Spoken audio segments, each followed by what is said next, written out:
El mundo entero asiste atónito a lo que está ocurriendo en Estados Unidos.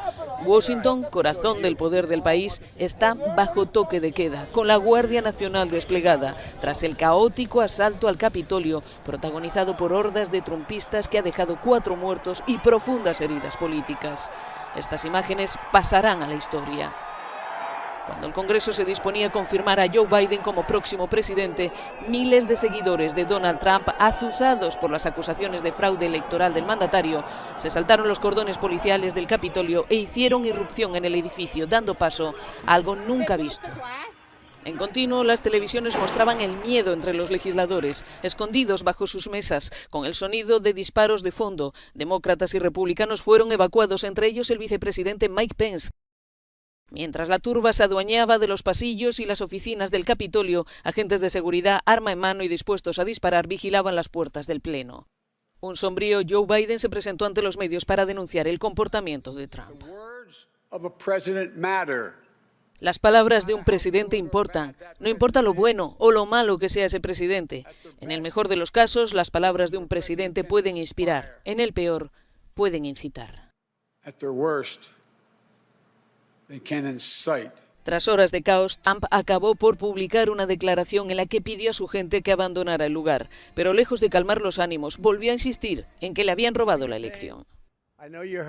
Conozco tu dolor, sé que estás herido. Tuvimos una elección que nos fue robada. Fue una elección aplastante y todo el mundo lo sabe, especialmente en el otro lado.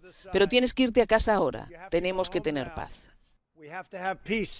Legisladores demócratas han pedido al vicepresidente que invoque la enmienda 25 de la Constitución para destituir al presidente. Otros piden que se le someta a un juicio político inmediato.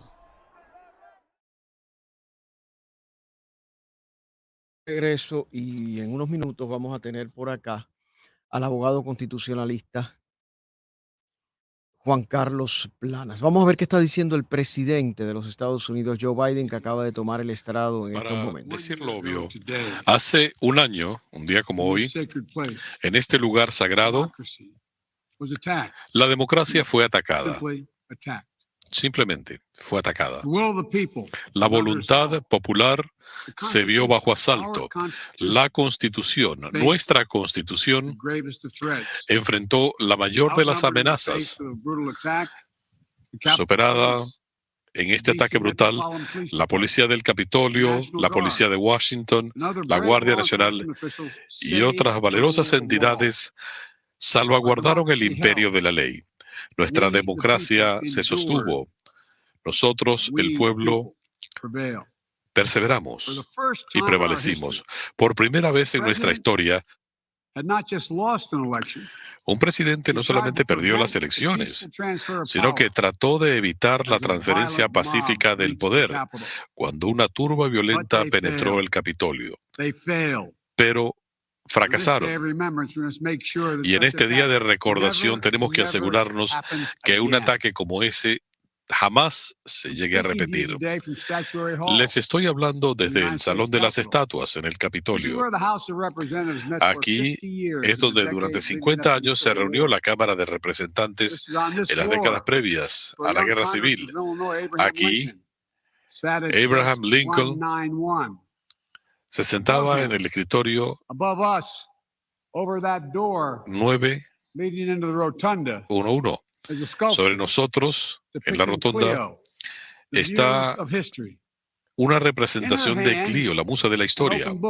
En sus manos un libro abierto, donde registra los acontecimientos que se dan en esta cámara. Clio velaba sobre nosotros hace un año, como lo ha hecho por más de 200 años, registrando lo sucedido, la historia, los hechos, la verdad, los hechos y la verdad que la vicepresidenta Harris acaba de compartir y que ustedes y yo y el mundo entero vimos con nuestros propios ojos. La Biblia nos dice que conoceremos la verdad y la verdad nos hará libres. Debemos conocer la verdad. Bueno, esta es la verdad sobre el 6 de enero de 2021. Una fecha que Cierren los vamos a ojos. estar analizando más adelante con Remóntense a el ese abogado día. constitucionalista Juan Carlos Plana. Vamos inmediatamente, ya tenemos a nuestro invitado en línea telefónica, pero vamos a un breve segmento de lo que está diciendo el presidente Biden en este momento. No solo para suprimir, sino para subvertir el voto, no para fortalecer la democracia.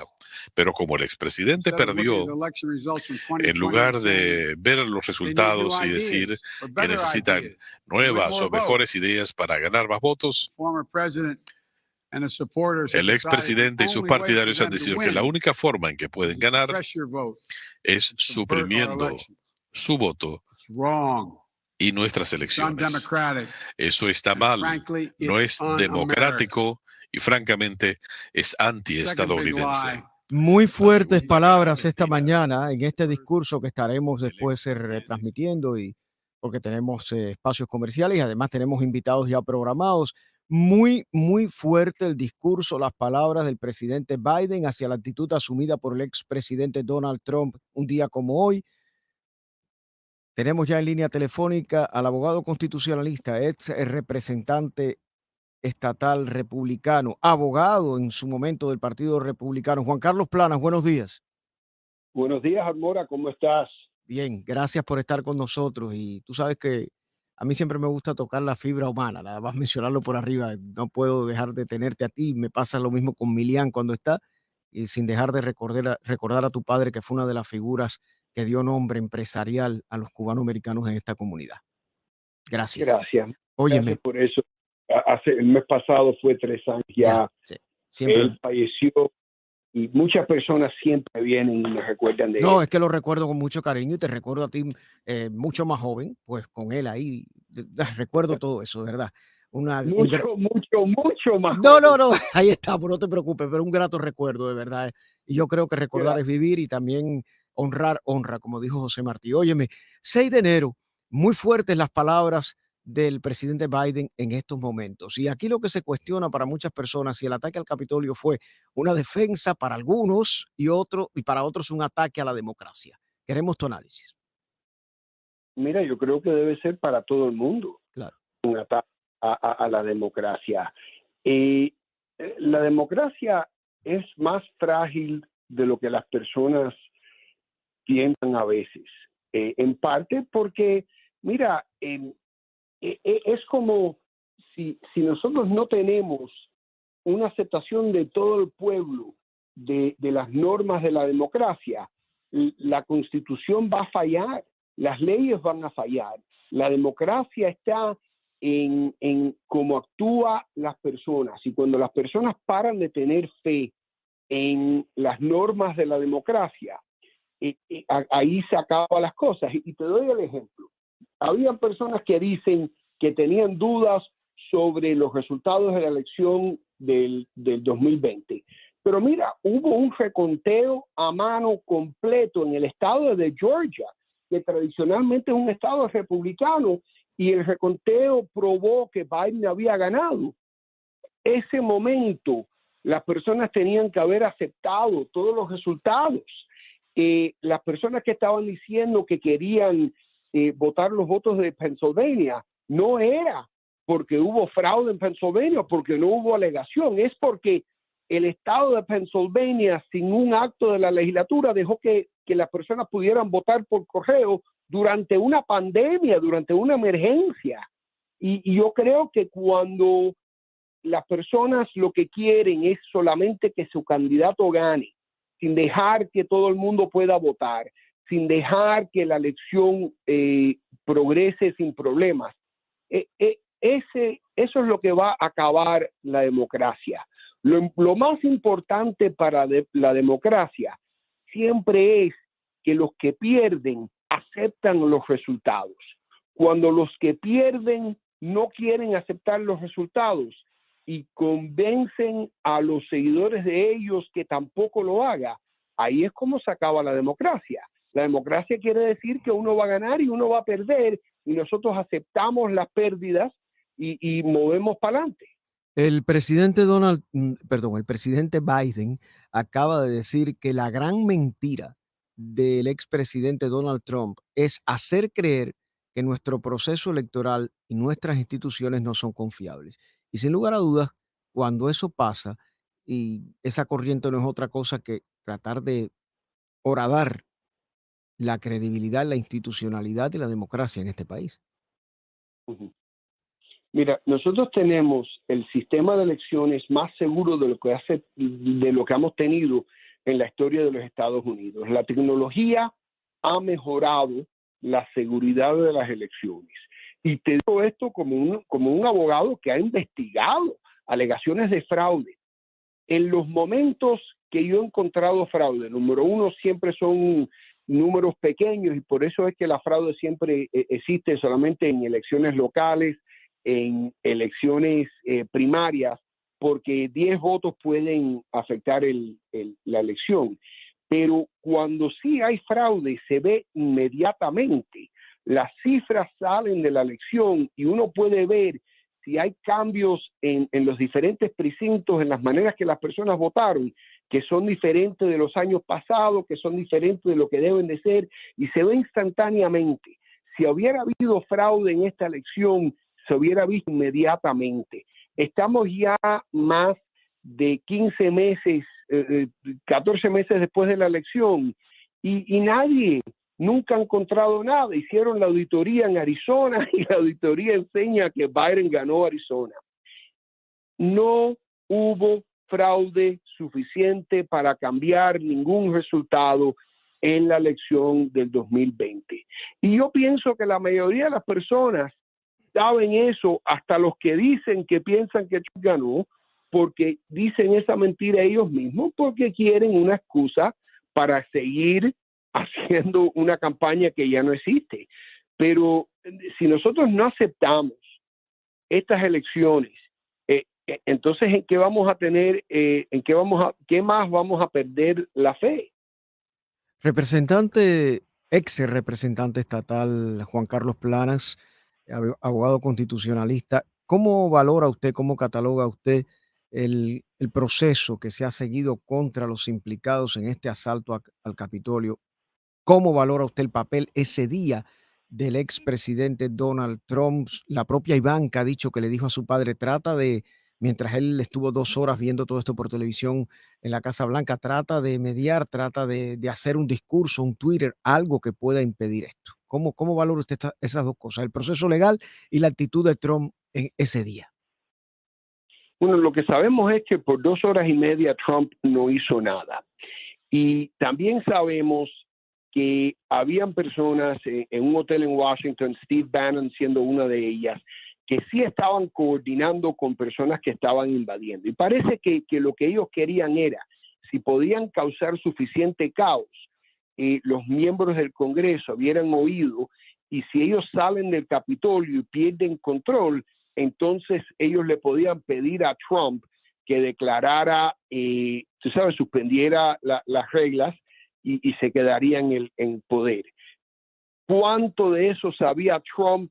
No se sabe, pero si él no actuó, él estuvo en un cuarto adentro de la Casa Blanca viendo televisión por más de 2 horas y media. ¿Por qué fue que él no actuó? ¿Y qué es lo que él sabía y quién le había dicho qué? Aquí sabemos en la época moderna ahora con tecnología, los secretos no se quedan secretos por mucho tiempo. Siempre hay un récord de algo. Eventualmente nos vamos a enterar de qué sabía Trump y cuándo lo sabía. Pero sí nos hemos enterado por el comité del 6 de enero que Steve Bannon y otros estaban coordinando con personas que estaban invadiendo el Capitolio. Esto fue en parte algo espontáneo, pero en parte organizado por personas que sabían que podían manipular los que estaban en Washington. Mira, ¿por qué Trump le dice a todo el mundo que vaya a Washington el 6 de enero? Lo del 6 de enero siempre tenía que haber sido algo ceremonial, no era algo que se podía hacer ningún cambio a las elecciones, pero Trump quería esta manifesta. ¿Por qué es que él insistió en eso? Y eso es lo que todavía tenemos que entender. Mira, si nadie hubiera invadido el Capitolio el 6 de enero, todavía hubiéramos tenido un atentado a un coup d'etat porque habían senadores que estaban coordinando, tratando de poner objeciones a los votos de Pennsylvania, Arizona y Georgia. Todavía estaban tratando de convencer a Pence para hacer algo que él no tenía poder para hacer. ¿Cómo ves el proceso legal? De hecho, ayer han citado a Hannity, a que es un conocido y prominente eh, conductor de televisión, comentarista conservador aquí en Estados Unidos, lo han citado en este proceso judicial. ¿Cómo ves el proceso? ¿Lo ves lento? Las condenas que ya se han hecho, ¿cómo tú ves ese proceso? Y al final, ¿qué papel va a jugar el expresidente Donald Trump dentro de este proceso? ¿Cómo lo ves tú como abogado en este caso? Todos estos procesos toman tiempo. Merrick Garland, el fiscal general de los Estados Unidos, fue fiscal antes, fue involucrado en lo de Oklahoma City y en otros casos grandes. Y lo que se sabe de él es que él va paso por paso. No se puede apurar estos procedimientos. Por eso es que todavía estamos viendo las personas bajas ser condenados. Están esperando para ver si esas personas pueden cooperar, quién puede dar información. Y como dije antes, ahora en día con la tecnología hay récord de todo. Las compañías de celular están cooperando y se puede ver quién llamó a quién estaba mandando mensajes de texto, y eventualmente todo va a salir de si alguien más arriba estaba liderando. Yo tengo fe en los fiscales y la manera que están trabajando. Esto siempre es algo que tiene que empezar pequeño y siempre van, el más tiempo que pasa, van a las personas más altas tú sabes, Claro, en la claro. conspiración. ¿Cómo valoras? Porque tú, ¿me escuchas? ¿Me escuchas? Sí, sí, sí. Sí, tú estuviste en la legislatura estatal, pero además cuando uno está en la legislatura estatal uno tiene acceso a los políticos a todo nivel. ¿Cómo valoras la posición que en aquel momento, porque en aquel momento no estaba todavía ni María Elvira Salazar, ni estaba el congresista Carlos Jiménez allí en el Congreso, pero bueno, ya estaba Mario Díaz Valar, por ejemplo. eh, ¿Cómo tú valoras la delegación del sur de la Florida? En el caso de Mario no se sumó a la condena, tampoco lo han hecho a lo largo de este tiempo los congresistas que arribaron después de nuestro grupo legislativo congresional a Washington. ¿Cómo tú valoras la posición y la actitud que ellos han tenido con respecto a esta situación del asalto al Capitolio? Bueno, mira, Carlos Jiménez, Mario Díaz Valar primero se une al litigio de Texas contra el estado de Pennsylvania. Eso yo pienso que fue un fallo tremendo, porque no hubo evidencia que en Pennsylvania hubo fraude. Las alegaciones eran que dejaron que demasiadas personas votaron. Eso es, en el medio de una pandemia, dejaron que las personas votaran por correo. Para mí eso es absurdo, especialmente como en la Florida, todo el mundo tiene acceso a votar por correo. Carlos Jiménez entra al Congreso el 4 de enero y el 6 de enero. Cierto.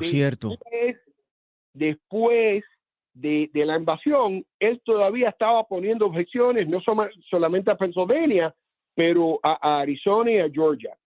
Lo de Pennsylvania es absurdo con Jiménez, porque Jiménez como alcalde básicamente dejó que la supervisora de elecciones pudieran las cajas fuertes para dejar las boletas, que todo el mundo pudiera recibir boletas.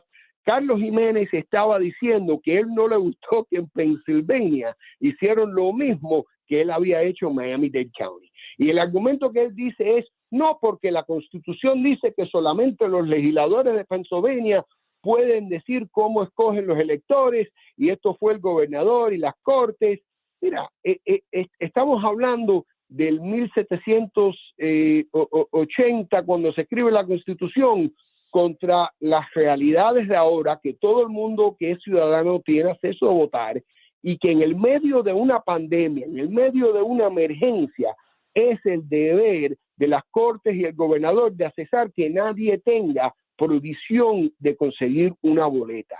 en el medio de una pandemia donde las personas no se quieren ir de la casa por temor. En ese momento ya habían fallecido más de 600,000 americanos de COVID y habían personas que no querían salir de las casas, y tratar de negar que esas personas puedan recibir boletas por correo, para mí es un ataque mismo a la democracia. Votar en contra de que Pennsylvania dejó que todos sus ciudadanos tuvieran acceso a boletas, para mí es votar en contra de la democracia, porque es decir que no, la legislatura tenía que haber hecho esas reglas. Entonces lo que está diciendo es que él quería que personas en Pennsylvania no tuvieran acceso a la boleta. ¿En qué termina todo esto? ¿Tú consideras que en algún momento puede haber alguna citación a muy alto nivel? El expresidente Donald Trump hasta ahora se ha negado a cooperar en estas investigaciones. ¿Hasta dónde puede llegar esto? ¿Y hasta dónde puede sanear la política de este país, que es lo que más nos interesa? Sí, mira, el problema es que en el primer momento, quizás desde la guerra civil, la democracia y la unidad de los Estados Unidos está en más peligro que en ningún otro tiempo, quizás con la excepción de la guerra civil. Es cierto. Para mí no es a dónde llega esto. Claro. Para mí es en qué momento los republicanos, y yo fui republicano por muchos años, ahora soy demócrata, en qué momento la mayoría de estos republicanos van a venir al sentido común y se van a dar cuenta de lo que están haciendo es peligroso y van a retirarse de esta posición peligrosa que tienen. Juan Carlos Bermúdez, perdón, Juan Carlos Planas, pero también todos los republicanos, tú has sido republicano y tú te separaste de esto. No todos los republicanos son trumpistas. Yo quisiera también que tú abordaras eso, porque me interesa tu análisis sobre eso. No todos los republicanos son trumpistas, ni todos los trumpistas han sido republicanos tampoco. Sí, y es correcto. Mira, como yo digo, Trump fue el que me sacó del Partido Republicano, pero el COVID fue lo que me hizo demócrata. Sí, hay muchos republicanos y conservadores que no son trumpistas. El problema es que esas personas, como Liz Cheney, te doy ejemplo, son personas que siempre han sido a favor del libre comercio, a favor de, tú sabes, intercambio internacional, pero el Partido Republicano se ha vuelto en contra de eso. Si miran las acciones de Ron DeSantis, por ejemplo, son en contra de las empresas privadas pudiendo tener reglas especiales para proteger de COVID sus empleados. Está tratando de parar que tú sabes, las empresas privadas pueden hacer lo que quieran. Los republicanos antes estaban a favor de reglas locales, dejando a los gobiernos locales hacer lo que quieren, ahora se han vuelto en contra de eso. Hay muchas posiciones que eran tradicional republicanas, especialmente económicas, que el Partido Republicano, en parte por la influencia de Trump, se ha retirado de esas posiciones. Y yo creo que eso es algo que ha hecho todo esto más difícil, porque hay personas que sí se identificaron antes como republicanos y ahora no lo pueden hacer porque el Partido Republicano no representa ese punto de vista de lo que lo hacían republicanos antes. Ha cambiado mucho la ideología política en los últimos 5 años. Y lo que se está viendo, el Partido Republicano es más nacionalista, más blanco, más en contra de diferencias, y eso para muchas personas es preocupante. Y como, mira, todo el mundo sabe, para que una democracia pueda también sobrevivir, se necesita 2 partidos de fuerza igual, claro, que tienen diferencias de ideología solamente, pero que se llevan y que se saben que cada partido se necesita uno al otro para poder balancear. Y este es parte del problema, que hay personas que no quieren reconocer la importancia de un partido, tú sabes, que sea al contraste. El Partido Republicano tiene que reformarse para ser tú sabes, se necesita un Partido Republicano fuerte, pero basado en ideología. Y lo que estamos viendo con el trumpismo no es ideología, es demagogia, es, tú sabes, un partido... Populismo. Mira, demagogia y populismo. Yo me acuerdo cuando íbamos a los programas de radio y televisión a debatir, y ¿de qué se debatía? ¿Cuánto dinero se debe gastar? Claro. ¿En qué se debe gastar el dinero? ¿Cuánta intervención debemos de tener en otros países? Esa era los métodos tradicionales en que se separaban los partidos y en que podíamos debatir, y nosotros conocíamos que cada partido quería lo mejor para el país, pero tenía diferentes métodos en cual llegar a mejorar el país. Además, mira, había tanto a nivel legislativo aquí estatal, en la época que tú estuviste aquí en el Congreso Legislativo Estatal, en la época, por ejemplo, aquí veíamos a una Ileana Ros-Lehtinen republicana y a un Lincoln Díaz Balart republicano conversando y haciendo acuerdos con Dante Fascell, con la congresista afroamericana que acaba de fallecer, que ahora se me olvida el nombre, son muchas, conocidísima aquí en el sur de la Florida. O sea, aquí hemos visto siempre una alternancia, un respeto, un equilibrio entre demócratas y republicanos. ¿Qué es esto ahora decir que los demócratas no, que son comunistas porque hay 3 o 4 de extrema izquierda en el partido? Sí, es cierto, igual que también hay 3 o 4 de extrema derecha en el partido republicano, pero eso no puede ser óbice para que se diga que los demócratas son comunistas y que los republicanos son fascistas. No. Carrie Meek. Carrie Meek. Gracias, Patiño, gracias. Hace 3 semanas fallece uno de los que eran mis héroes en la política, mi primer jefe de política, un trabajo pagado, Roberto Cas, el senador Roberto Cas. Aquí lo mencionamos, sí, señor. Casa, yo estuve en la funeraria de él, estaba hablando con Raúl Martínez, que estaba ahí también, que era amigo de él. Y estábamos hablando de la ironía que Roberto fallece 4 semanas después de Carrie Meek. Y la amistad que Roberto y Carrie Meek tenían en Tallahassee, antes que Roberto se retire, que Carrie Meek se va para el Congreso, ellos trabajaban juntos para beneficiar al condado entero. Trabajaban de una manera partidista. Habían cosas que tenían desacuerdo, pero se podían unir para cosas que eran importantes para la comunidad en general.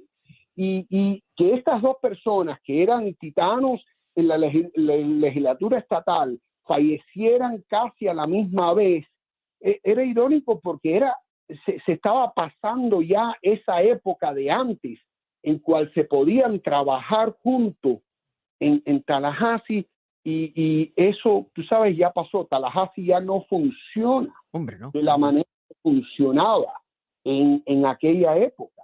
Y eso es algo triste en nuestra comunidad y en nuestra política.